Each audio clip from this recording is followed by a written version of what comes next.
Fala galera do canal Insight, hoje eu quero agradecer aqui essa turma que está aqui com a gente, né? A turma que está apoiando aqui o nosso canal, pessoal da agência Milano que produz aqui todo o nosso podcast. E a gente sempre procura trazer temas que são temas relevantes, inovadores, que mexem com a cabeça das pessoas. A gente fala de empreendedorismo, a gente fala de carreira. E eu tive a grata oportunidade de conhecer o Fábio. O Fábio é da Isgame.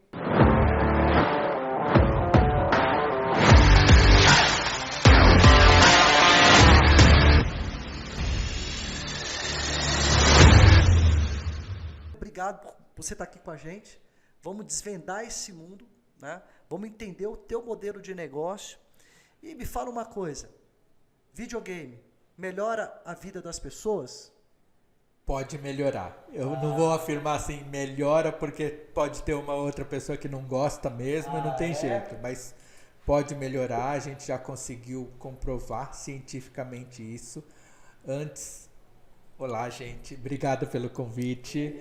É uma satisfação estar aqui, poder compartilhar essa conversa, né? Conhecimento de todos. Mas videogame não é coisa de criança. E a gente coloca isso em algumas coisas. É bom você ter falado isso. Viu, Alan? Eu tenho um filho com 6 anos de idade, então você já tem que deixar claro. É só depois dos 20 anos, mais ou menos, ou não? Depois dos 50. Depois dos 50, hein, galera? Então, ó, vocês já estão vendo aí, hein? Depois dos 50. Não, que é aí onde fica a melhor parte, não é? Fica a melhor parte, porque tá você começa a ver o videogame não só como uma diversão, mas como uma ferramenta de transformação. Eu dei uma palestra outro dia onde o tema era como usar a ferramenta, a brincadeira dos netos, como a brincadeira dos netos pode ser um instrumento de transformação dos avós. Olha que bacana. E daí a gente conversava isso com os avós e os netos, mostrando que o videogame não é só para criança, não é só para brincar. Hoje ele pode ser usado para treinamento, para saúde, e a gente vai estar falando sobre isso também. Poxa, quando a gente começa a entender a importância que tem na vida das pessoas, né, principalmente as pessoas de mais idade, elas acessarem novos conhecimentos, e que com esses conhecimentos, porque assim, a pessoa ela já passou por várias fases na vida, né, e quando ela já chega numa fase mais madura da vida, ainda tem muita lenha para queimar, né? Tem muita lenha para queimar. E como é que hoje vocês conseguem ajudar essas pessoas que já estão entrando aí na melhor idade, né? A turma dos 50 para cima, né? A turma de 50 para cima, inclusive, só corrigindo, eles não gostam de ser chamado melhor idade, maior idade, mais pra encher o idoso. Eu tenho uns amigos, sabe, assim, bacana nisso, então vou lá. Eu já tomei bronca de um monte de gente, de aluno nosso, que melhor idade não é agora. E já teve gente que falou, não, melhor idade é essa que eu tenho agora. Não importa qual é a minha idade, hoje, né? Eu tenho que ver hoje. É isso aí. E isso é uma coisa importante para a gente ver, que não tem idade para começar nada. Eles podem começar a aprender sim. Tem gente nós temos alunos com 83 anos, 84, Legal. fala assim, tá na hora de eu aprender uma coisa nova. Sim, vai aprender a falar inglês, vai aprender a mexer no videogame, vai aprender a jogar futebol, vai fazer qualquer coisa. Tendo saúde, e é isso que a gente quer, sabe? Que você tenha saúde, para você ter uma longevidade com qualidade de vida. Não adianta só viver 100 anos, 120, deitado na cama com problema de saúde, é muito chato, né? E, assim, se a gente conseguir fazer o mínimo possível para ter uma vida melhor, vamos fazer, e isso é a prevenção. Vocês ajudam essas pessoas, né? Agora vamos entender um pouco dessa história, né? Por que vocês entraram nisso? O que vocês enxergaram de oportunidade? Quais eram aquelas dores que vocês identificaram ali para criar a Isgame? Conta para mim um pouquinho do teu modelo de negócio. Não sei se o modelo ou começar até um pouco da minha história, né? Eu comecei a Isgame em 2014 ensinando crianças a desenvolver videogame. Só que eu queria uma metodologia diferente, eu queria algo que não fosse uma escolinha de videogame. Nada contra escolas, nem não é pejorativo, mas eu não queria que fosse conhecido como escola de videogame. Eu queria algo diferente. E a gente começou a trabalhar uma metodologia para trabalhar com as crianças planejamento, raciocínio lógico, socialização, através dos videogames. E a gente começou a entrar em escolas, fazer um trabalho assim. Porque os videogames eram assuntos que tinham um nível de interesse muito grande para eles, né? Então, basicamente, você pegou uma carona ali num assunto de extremo interesse e criou uma didática para trabalhar em cima disso. E isso, quando eu comecei nas escolas, era um problema com os pais. Eles falaram assim, meu filho joga, quando a gente entra nas escolas, a gente faz palestra para os pais e para os professores. Por quê? Nas primeiras palestras era assim, os pais falando, nossa, meu filho joga videogame o dia inteiro, você acha que eu vou colocar ele numa escola aqui para aprender videogame? E daí eu falava assim, é diferente. Você jogar videogame é diferente de você desenvolver. Então eles não vão ficar aqui brincando, eles vão aprender a desenvolver, vão trabalhar raciocínio lógico, planejamento, tem um outro conhecimento, resolução de problemas, é isso que a gente vai trabalhar. Legal. E quando a gente começou, os pais começaram a entender, falar, nossa, realmente isso é legal, é diferente. E os diretores pedagógicos também começaram a entender que era uma ferramenta atrativa. Por quê? A gente teve alguns estudos que mostram, alunos do 3º e 4º ano estavam aprendendo sobre estados e capitais. Qual é a capital de São Paulo? São Paulo. Qual que é a capital do Rio Grande do Sul? Só que assim, isso você vai aprendendo. Só que a gente deu um tema. Nós vamos fazer um videogame esse semestre sobre estados e capitais. Que tipo de videogame? Não sei, vocês vão criar. Daí as crianças começam, eu vou fazer um aviãozinho que desce lá e tem que saber o estado. Só que para isso, ela tem que saber o mapa do Brasil, ela tem que saber qual o nome do estado, qual a região que ele está e colocar lá. Então, fomenta um estudo. Ele começa a estudar para fazer o videogame. Então, o videogame é só uma ferramenta. Isso como a gente começou, né? Daí em 2015... eu sempre gostei de conversar bastante com pessoas idosas, né? E eu tenho, né, uma tia que está com Alzheimer, e eu comecei a ouvir muito em 2015 falar de Alzheimer. E assim, caiu uma matéria na minha frente da Nature, falando que tem estudos que mostram que o videogame pode ajudar na melhora da plasticidade cerebral das pessoas idosas. Isso em 2015, eu falei, nossa, será que o modelo que eu tenho para as crianças serve para os idosos, serve para as pessoas mais velhas? Legal. E daí eu comecei a conversar com especialistas da área, eu sou de TI, eu fui conversar com uma eu fui conversar com uma psicóloga, uma pessoa de fisioterapia com especialização em saúde mental, que é a Carla hoje, que é a nossa chefe de pesquisa. E daí a gente começou a ver e falou assim, parece que funciona. Eu falei, então, parece que não funciona, vamos colocar em prática. Colocamos 14 alunos com mais de 50 anos aqui em Campinas, dentro da Unicamp, num programa chamado... Qual foi o seu atrativo para colocar essa turma lá para poder participar desse estudo? Foi chamar para um bingo, foi ou não foi? Foi. Ia jogar um bingo lá, né? Ia ter uma premiação boa. Aí na hora que chegou lá, não, vocês vão jogar videogame, vocês vão... O que eu vim fazer aqui? Jogar videogame? Eu sei que tem um negócio que falaram que é diferente. Eu falei, não, vocês vão aprender a desenvolver. E daí o pessoal, não, eu vou sair. Não, fica aí, me dá um mês, tenta ver. E daí eles ficaram. Daí a gente conseguiu... Primeiro, eu consegui ver que eu consegui despertar o interesse deles. E eles conseguiram fazer e criar o videogame. Que legal. Daí a gente falou assim, primeira etapa, fomos lá, funcionou, legal. Será que isso é da minha cabeça ou será que isso funciona mesmo como uma melhora da saúde deles? Daí em 2016 a gente entrou na FAPESP, na Fundação de Amparo à Pesquisa do Estado de São Paulo, e nós fizemos uma pesquisa com 85 idosos, dividindo em 3 grupos. Um para aprender a jogar, outro aprender a desenvolver e o outro com um curso de inclusão digital, que é um grupo controle, só para ver assim, o que acontece com quem não joga e quem não desenvolve. E a gente conseguiu ver a melhora na memória, concentração e qualidade de vida. Daí, sabe assim, a FAPESP tem um orçamento para pesquisas, e daí a gente conseguiu trazer pesquisadores fantásticos com a gente. E isso para mim é um motivo de orgulho, sabe? A gente fala, poxa, aquilo que a gente estava pensando, será que é coisa de maluco? Não, funciona. Funciona e funciona bem. Isso, poxa, quando eu comecei em 2015, quando eu falei isso, e eu fui dar uma palestra falando isso, tinha gente que falou, você tá louco, você acha que eles vão querer jogar videogame? Eles vão querer desenvolver, não sabem nem jogar? Eu falei, então, eles vão aprender a jogar. Por que não? Ah, você vai falar com o idoso? Eu falei assim, olha, gente, o conceito que vocês têm de idoso não é aquele velhinho que não consegue fazer nada. São pessoas acima de 60 que estão saudáveis, estão querendo fazer atividades. E hoje a gente sabe que não é só para 60 anos. Acima de 45, 50, você tem que fazer sua atividade. Aquilo que a gente vinha conversando. Você é um executivo, você se aposenta e fala, vou cuidar da minha saúde física. Vai andar, vai correr. E essa saúde mental?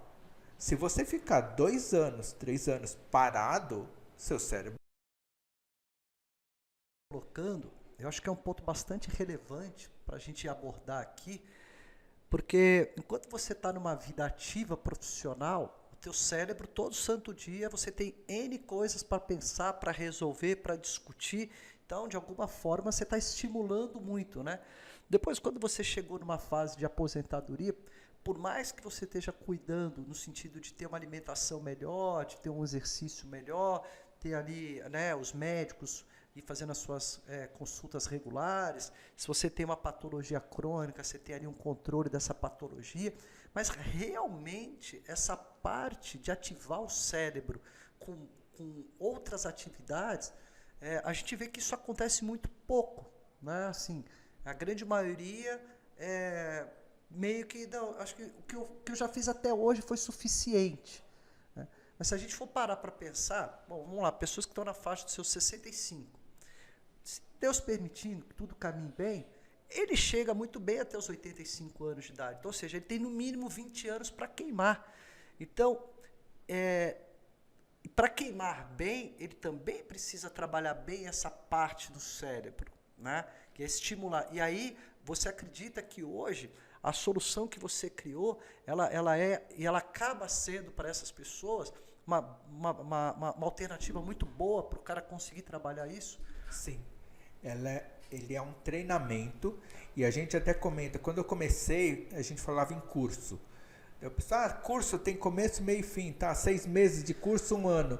Daí passou 1 ano, uns alunos vieram e falaram assim, Fábio, você está falando em saúde mental, em treinamento, só que depois de 1 ano você abandona a gente, né?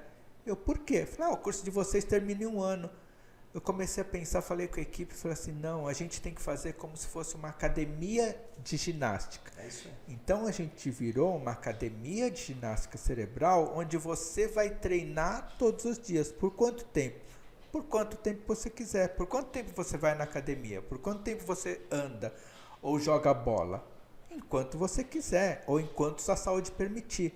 Para o cérebro a mesma coisa. E principalmente os executivos que a gente fala, ele parou tudo. Poxa, o cérebro é super importante. Ele tinha aquele cérebro agitado, fazia um monte de coisa, de repente ele para, cuida só do aspecto físico. É super importante o aspecto físico, sim. Mas o mental também. Senão... você tem uma questão de autoestima, né? Da pessoa Sim. realmente se sentir produtiva, né? Em vários aspectos. E normalmente, quais são os principais temas que mais despertam o interesse das pessoas de mais idade, de trabalhar esse processo criativo, de trabalhar com esse processo da construção dos games? O que o teu programa ele acaba trazendo de temas que são mais... que desperta mais o interesse das pessoas de estarem linkados com vocês? A gente é gozado de você perguntar, porque um monte de gente pergunta isso, né? Qual o tema? Não tem um tema. A gente vai ensiná-lo a desenvolver um game. Qual o tema? Nós fizemos uma competição antes da pandemia chamada Is Game Jam. O Game Jam é um tipo de um hackathon, só que onde os jovens ficam 3 dias, 2 noites, 3 dias desenvolvendo um game. É uma competição. Teve um evento chamado Expo Longevidade, a gente ficou 3 dias com os idosos, com os alunos nossos acima de 50, só que a gente não fez ninguém virar à noite. Eles ficavam do meio-dia às 4. A competição Tinha era... aquele soninho da tarde, a gente teve 40 alunos, dividido em 10 equipes, para desenvolver um videogame. Que legal. E daí, nessa competição, a gente colocou um jovem em cada equipe. Só que o jovem, qual que era a regra? Ele não podia mexer no computador. Ele tinha que ficar com o braço para trás só orientando. E você promove uma integração intergeracional muito legal, Sim, né? sim. E nessa parte você falou do tema. Lá a gente falou assim, tema, viagem. Daí eles começaram a pensar, eu fui para o Japão, eu fui para a África, eu fui para a Europa, o que eu posso colocar? Vou puxar uma figura de um museu, vou falar de visita. Começa a viajar e viajar nos temas. A gente teve um outro que a gente colocou um tema. O que a gente vai fazer? Vamos fazer um jogo sobre ecologia? O que a gente pode fazer? Vamos fazer um jogo sobre consumo de água? Então vai lá, vamos fazer sobre reciclagem. A gente fez um sobre reciclagem. O que eles tinham que fazer? Eles colocaram várias coisas e você tinha que ir catando as coisas. O que era para ser reciclado, o que não era, através de um jogo. Então a gente fala assim, o tema, vários. O que é importante é você pensar e é esse pensamento, sabe? Esse processo de aprendizado, esse processo de treinamento. Mesmo quando eles estão jogando, eu comento muito para eles, o importante não é você chegar na fase final. O importante é você pensar no que você está fazendo, se concentrar e saber que isso é um treinamento. Isso para a gente é o mais importante. E normalmente, quais são os principais benefícios que as pessoas elas ganham praticando, né, e exercitando o cérebro dentro dessas estratégias, né? E o que de fato é comprovado cientificamente, né, o benefício das pessoas terem ali o desenvolvimento dos games nas suas vidas? Os benefícios que a gente conseguiu comprovar nas pesquisas: memória, concentração, qualidade de vida. Nós temos 2 consultores especialistas que fizeram especialização em Kyoto, na Universidade de Kyoto, no Japão, e trouxeram esse modelo de avaliação de qualidade de vida.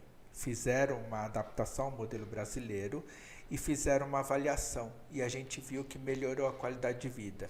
Existem vários fatores para melhorar a qualidade de vida. Um deles é a autonomia. Autonomia para você poder fazer as coisas, para você sair para um supermercado sozinho, ir para um banco ou fazer alguma coisa sozinho. Essa autonomia te ajuda. Nos games, o que a gente procura fazer? Treinar muito a parte de memória, concentração, planejamento. Tem um jogo que a gente coloca que fala assim, é só um joguinho de supermercado. Não, gente. Você tem uma lista de supermercado, você está treinando sua memória, você vai e compra. Só que chega num determinado tempo que você sabe onde estão as coisas e você tem que fazer sua lista planejada. Daí você começa a planejar uma lista que seja otimizada para você fazer a compra em menor tempo possível. Acabam usando isso na vida prática? Usam. Legal. A gente, assim... Esse aprendizado. A gente criou um aplicativo chamado Cérebro Ativo. Cérebro Ativo. Cérebro E Ativo. está disponível para qualquer pessoa? Como é que funciona Está disponível isso? Tanto para iOS quanto Android. Ele é gratuito para as pessoas baixarem e treinarem. Que legal. E o que a gente fez para treinar tudo isso de uma forma não abstrata, a gente coloca jogos que remetem à realidade. Então é um jogo de compra de supermercado, é um jogo de plantas no jardim, é um jogo de dar comida para o gatinho. Só que tudo isso tem um motivo. Um jogo trabalha a memória, outro concentração, outro planejamento, outro percepção visual.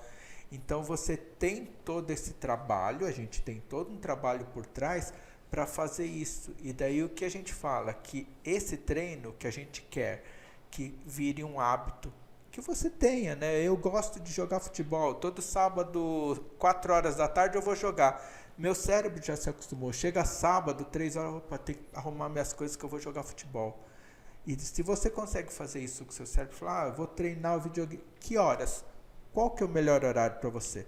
6 da manhã, 8, meio-dia, 6 da tarde, não importa. Só não pode depois das 10, que a gente tem os comprovados que a gente vê que não é benéfico até para o sono. Então a gente coloca avisos no game. A gente não proíbe, mas a gente tem avisos dentro do game. Olha, que tal você fazer? A gente tem um exercício com realidade aumentada de você fazer alongamento e respiração. Que tal você fazer um exercício de respiração agora? Vai se acalmando, vai lá para você dormir bem. Então, você acaba sendo você acaba de alguma forma sendo um coach mesmo ali para a vida dessas pessoas, no sentido de dentro desses momentos ele poder exercitar, dele trabalhar tudo isso, né? E de alguma forma isso fazer a vida dele ser uma vida mais fácil, uma vida melhor, né? Agora, uma coisa que eu achei bem interessante é porque quando a gente falava de games, a gente sempre falava muito atrelado aos videogames, né, tradicionais, né? E hoje não, hoje você tem essa possibilidade pelo próprio celular, em qualquer lugar do mundo, em qualquer momento, em qualquer hora, tá ali e exercitar e fazer. Você não precisa estar na frente de uma televisão, na frente de um aparelho para trabalhar esses estímulos, né? Então, ou seja, ficou um processo muito mais acessível, né, para todo mundo, né? Tanto é que em 2015, quando a gente começou, nós ensinávamos só no computador. Olha. Então tinha que ter um computador, fazia, ele jogava lá tudo. Em 2018, a gente foi aprovado na segunda fase da FAPESP e a gente construiu o game para celular. Por quê? Para ser acessível a todo mundo. Porque você não tem computador em todo lugar, não é todo mundo que tem. Agora, celular, a maioria tem.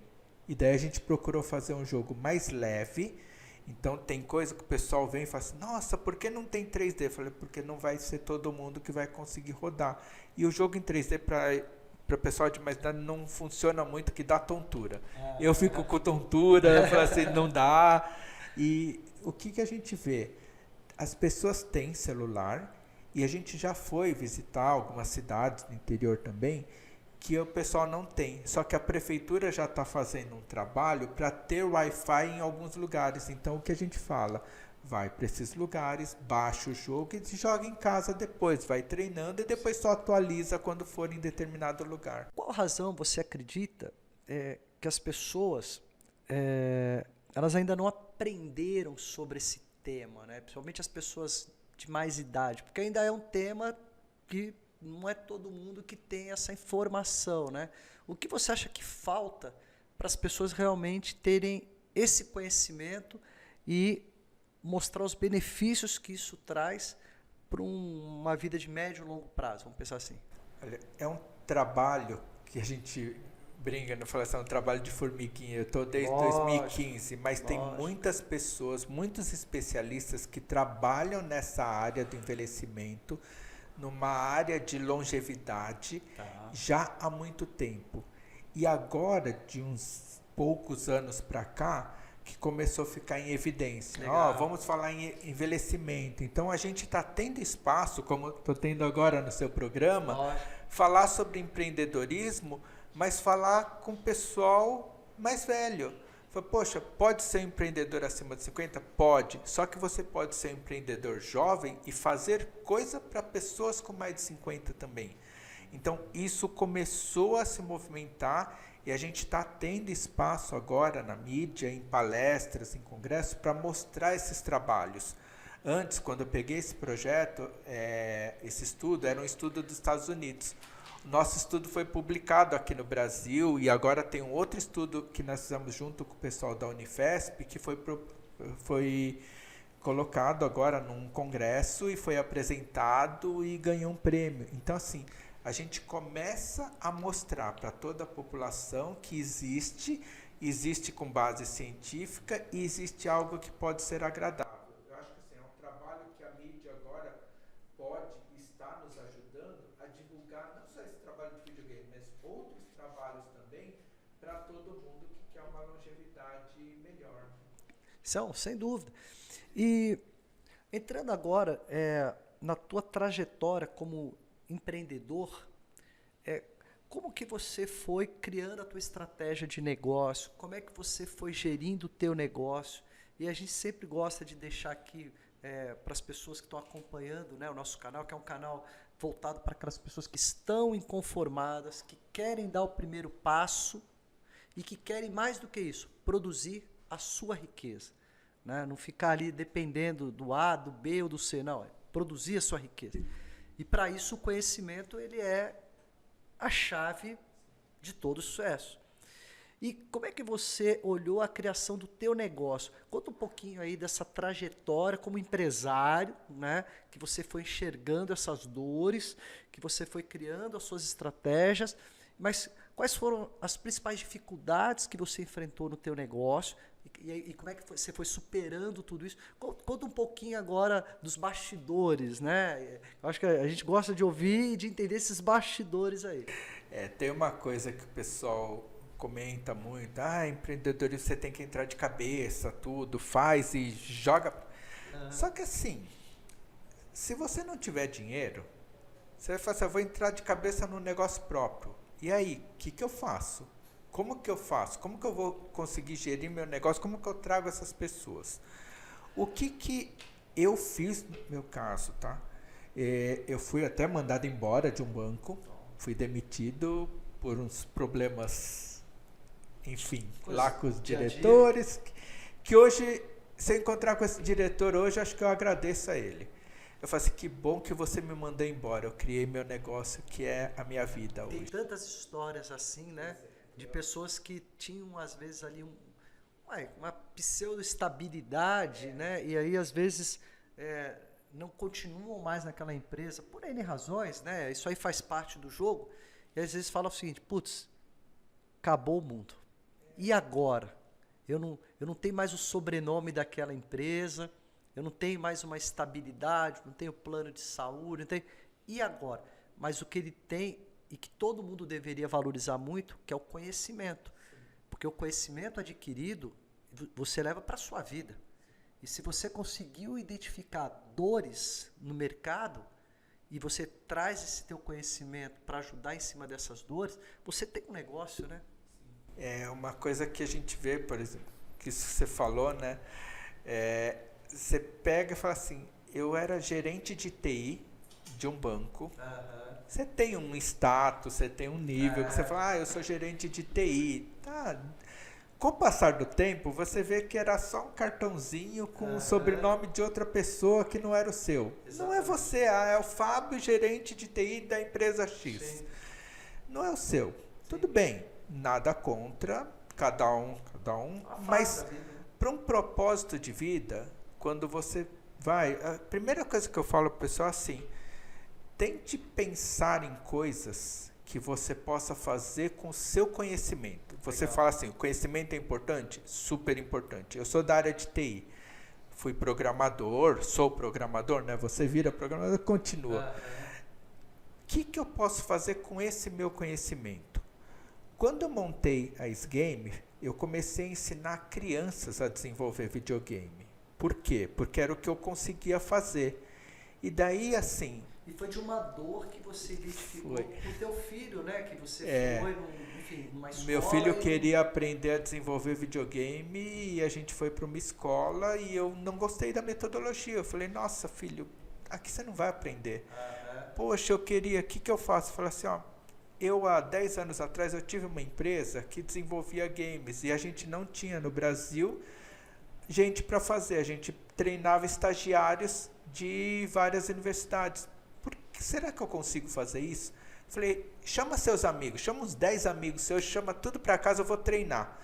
Chamamos, eu comecei a ensiná-los, eles, poxa, que legal. Eu falei, então eu vou começar. Os amiguinhos do teu filho, meu pai, o Fábio lá, que é o pai, cara, ele é muito gente. Pô, pai, eu queria um pai igual ao Fábio. Nossa, por que você não é igual ao pai? Eu não só posso, fala de videogame o dia inteiro. Eu não posso falar isso, que meu filho falou isso. Ele falou assim, pai...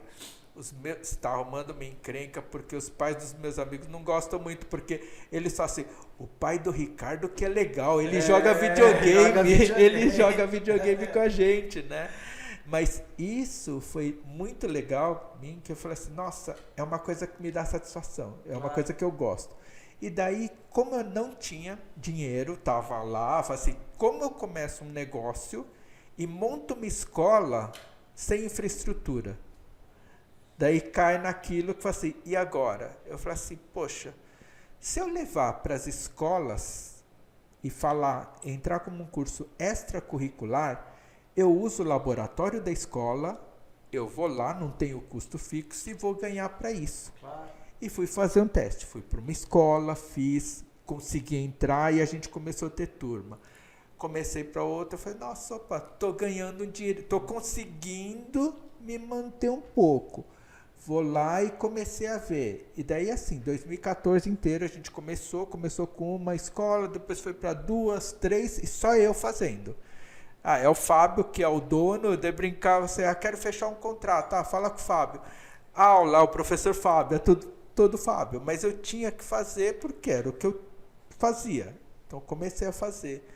E daí com isso, a dor que era do meu filho, ele falou, poxa, que legal, né? E a gente começou a ensinar. Só que coincidiu, que eu falei, coincidiu ou caiu? Não caiu, né? Acho que é algo que veio de Deus, sabe? Porque apareceu alguns casos na família de Alzheimer e daí apareceu o estudo que o videogame poderia ajudar. Eu falei, poxa, será que a gente tem um negócio que pode ajudar? Quando eu fiz todo aquele trabalho, tudo, e consegui comprovar, eu falei, nossa, eu tenho na mão um negócio que eu posso ajudar as pessoas, é muito gratificante e pode ser o meu negócio. Claro. Daí eu comecei a pensar de forma diferente, falei, como que eu faço isso? E foi uma coisa gozada que eu falo para os meus alunos mais velhos, né? Eu falei assim, quando eu saio de uma aula com as crianças, eu dou muita risada com eles. Dou risada, vejo tudo, a gente brinca, tudo.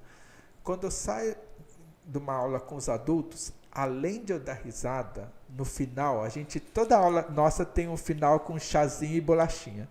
E daí os alunos, quando a gente não traz, eles falam assim, não, pode deixar que semana que vem é minha vez de trazer, e eles começam a fazer isso. O que me dá de satisfação pessoal em ver a alegria deles junto, não tem preço. É diferente das crianças, sabe assim, das crianças falam, poxa, é legal tudo. Lá é um outro sentimento que não dá para explicar. E daí eu falei assim, poxa, eu preciso montar isso de uma forma agora melhor. Eu não tenho dinheiro para contratar as pessoas ainda. Eu tenho para me sustentar. Como que eu faço isso? Eu comecei a pensar no meu modelo de negócio. Fui para a FAPESP, a gente recebeu uma verba, então eu recebi uma bolsa como pesquisador. Ótimo, 8 meses, 9 meses garantido e vamos pensando. Depois a gente conseguiu outra bolsa. Mas como que eu consigo aumentar? Eu falei assim, através de franquia. Só que assim, não é só franquia. Franquia você vai ganhar dinheiro? Não, peraí. Eu preciso estruturar melhor. O modelo de franquia ele é caro, porque você tem que contratar vários sistemas de controle e tudo. Tal. Eu falei assim, para o nosso público tem que ser algo mais viável. Eu vou fazer um modelo de licenciamento com alguma base em franquia. Como que é esse modelo de licenciamento? Você quer ser um licenciado nosso, só que você não tem estrutura, igual eu, estava lá sem nada, tudo. Então, você pode ser um microlicenciado onde você vai em centros de convivência ou vai em escolas e leva a nossa metodologia. Você é o instrutor e licenciado. Você já tem uma reserva maior, quer montar um lugar, você é um licenciado, onde tem uma estrutura, contrata outras pessoas. Dessa forma, eu vi que eu conseguiria aumentar até a nossa expansão, aumentar a renda nossa, e as pessoas poderiam fazer algo diferente. Daí eu comecei a fazer uma fase, pensando no negócio, no crescimento nosso, eu falei assim, eu posso fazer com licenciamento sim, só que para isso eu tenho que tomar muito cuidado, eu vou entrevistar cada pessoa. Só que ao invés de só entrevistar, eu pego assim, você quer ser? Tá bom. Vem para uma aula nossa, vem fazer um teste aqui. Vem ver se você fala 10 vezes a mesma coisa para 10 pessoas diferentes que estão na mesma sala. Você tem paciência para explicar? Você gosta de fazer isso? Legal, você é um possível candidato a ficar com a gente. Por quê? Até falei hoje, eu tive uma pessoa, ela é uma geriatra, que ela vai ser licenciada nossa. A gente estava conversando tudo e eu falei para ela depois, quando a gente já aprovou, eu falei assim, teve uma pessoa que eu recusei. Por quê? Porque ela veio e falou assim, eu gosto muito de ensinar as pessoas mais velhas tudo. Eu ensino minha mãe a mexer no celular, ela aprende tudo, rápido, tudo. Eu falei, nossa, que legal. Mas o meu pai, ele é uma anta. Eu parei, o quê? Ele é uma anta, ele não aprende nada. Nossa, dá raiva de falar com ele. Eu olhei para ela e falei assim, obrigado. Você não pode ser. Procura outra coisa para fazer. Se nem com seu pai você tem paciência, Como é que você vai, imagine você entrar numa sala com 10, 15 pessoas, desculpa, não é um negócio. Mas agora está muito em moda, né? Longevidade, vai dar dinheiro, agora... Não é isso, gente. Se você não gostar, daqui 1 ano você quebra. Lógico. Daqui 6 meses você não aguenta fazer isso todo dia. Você falou um ponto aí que eu acho muito importante nessa questão do empreendedorismo, que eu procuro falar para as pessoas o seguinte, se você puder trabalhar feliz, produtivo e rentável, esse é o melhor dos mundos, né? A gente sabe que no começo nem sempre é assim, né? Nem sempre é assim. Mas esse já é um bom pré-requisito de realmente você se identificar ali com aquela causa, de você ter essa empatia de se colocar no lugar do outro, de você entender que você vai ter que primeiro servir as pessoas. Então, quando você tem esses conceitos muito bem estabelecidos, então o que vai acontecer? Você vai dar sempre o algo a mais. Você sempre vai, de alguma forma, querer fazer algo a mais para fazer dar certo. Porque aquilo ali é tão prazeroso, né? A mesma coisa quando a gente ia lá jogar o futebolzinho, né? Inclusive a gente estava batendo aqui um papo antes, né? Ia ser o futuro atacante do Corinthians, né? Lá em Itaquera. Ele falou para mim que assim, que era a coisa que ele mais gostava de fazer, só que a concorrência era muito grande, não é isso? Aí você acabou abandonando essa carreira, pô. Quase foi isso. Quase foi isso? Meu pai falou para mim, eu jogava mesmo, né? E gozado que quando eu estava com 17 anos, veio um pessoal do Japão observar o nosso jogo. Sério? Sério, tem coisa que assim, você comentou isso, mas é um caso que aconteceu. Eles foram observar 3 jogadores do time. Olha isso. O goleiro, o zagueiro e o centroavante. Qual posição você jogava? Eu jogava de centroavante. Cara. Com toda essa altura aqui, né? E daí o pessoal brinca e fala assim, e aí? Vieram, filmaram, era um time do Japão que estava escolhendo pessoas para irem para lá, eu com 17 anos. Legal. Foi o pior jogo da minha vida. Meu time tomou a goleada, o goleiro tomou uns frangos, o zagueiro jogou mal, eu não fiz gol. Foi pior coisa. Eu saí decepcionado. Teve uma matéria antes de uma revista que ficou filmando eu batendo bola, fazendo embaixadinha, tudo. Eles fizeram todo o negócio antes. Eu fiquei esperando até hoje, não saiu na revista aquele vídeo lá, porque falaram, isso aqui não vai dar certo.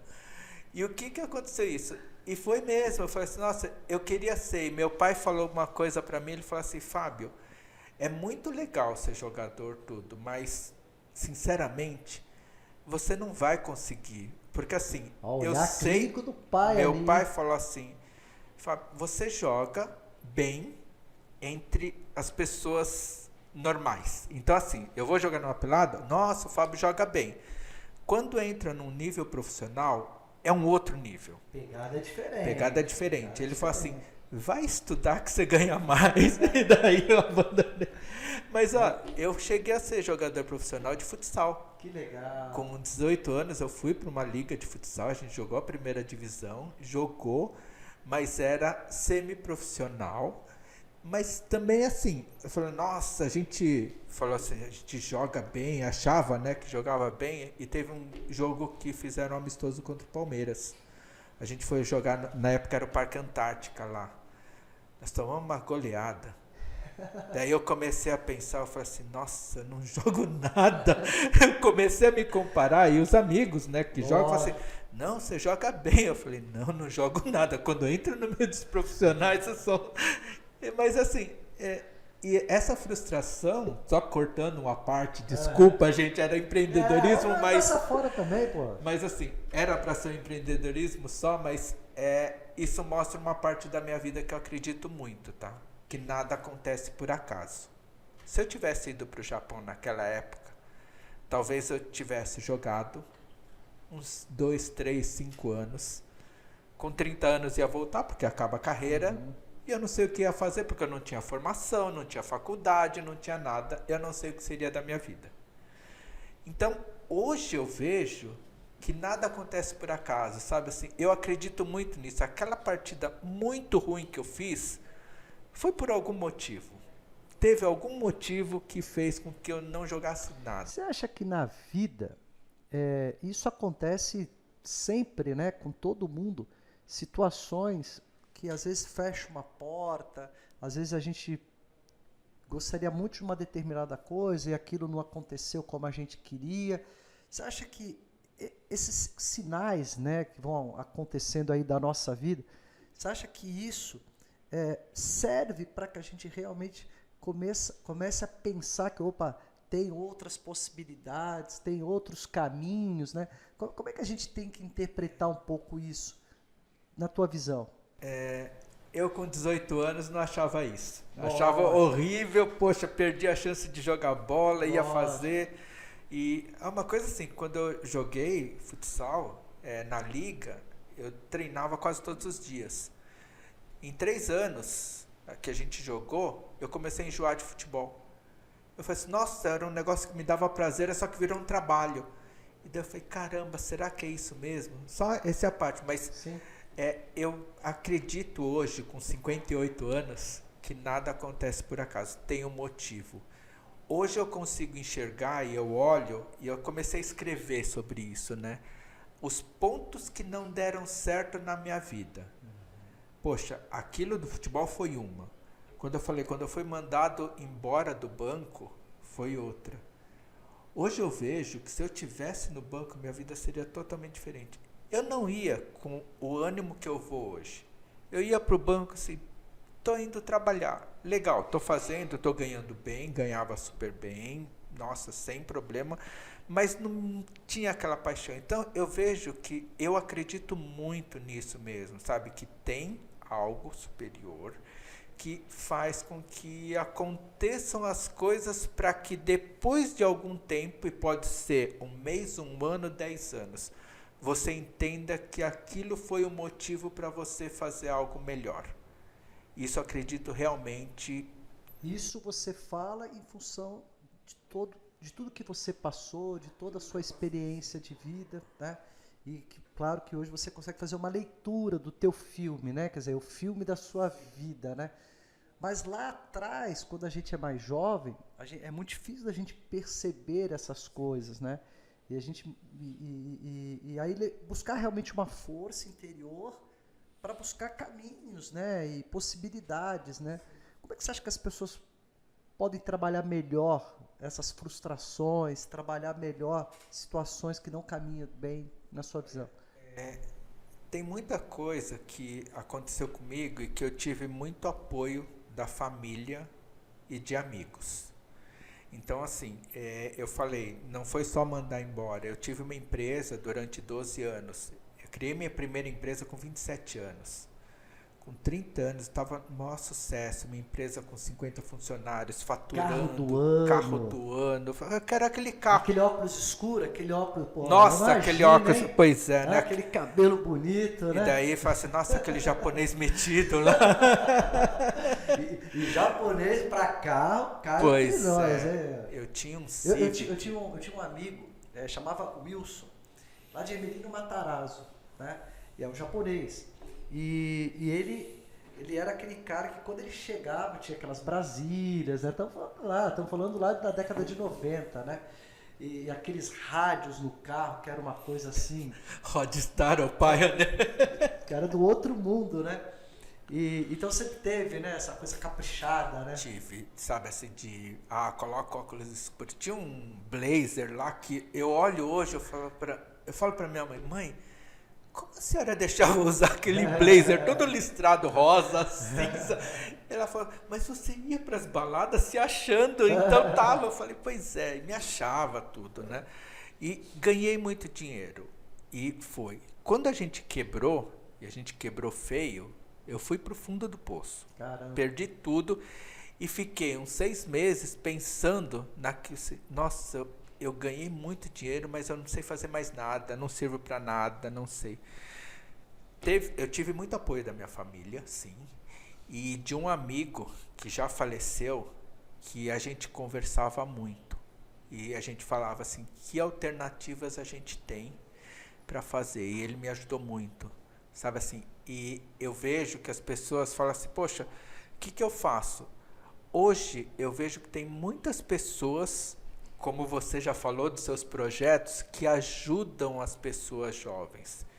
Então, os jovens que querem empreender, que querem fazer um novo negócio, querem montar, procure ajuda. Converse com as pessoas mais velhas. Turma, um bate-papo muito bom, um bate-papo muito rico. E essa dica final aqui, uma dica que vale ouro, né? Porque somente quem está começando um negócio e que você ainda não tem ali todas as respostas que você quer ter para o seu negócio, faz o simples, né? Facilita a vida, pô, ela facilita para você. Vai bater papo aí com essa turma, que é uma turma que já está mais rodada, uma turma que já quebrou muita pedra, que já cortou muito mato.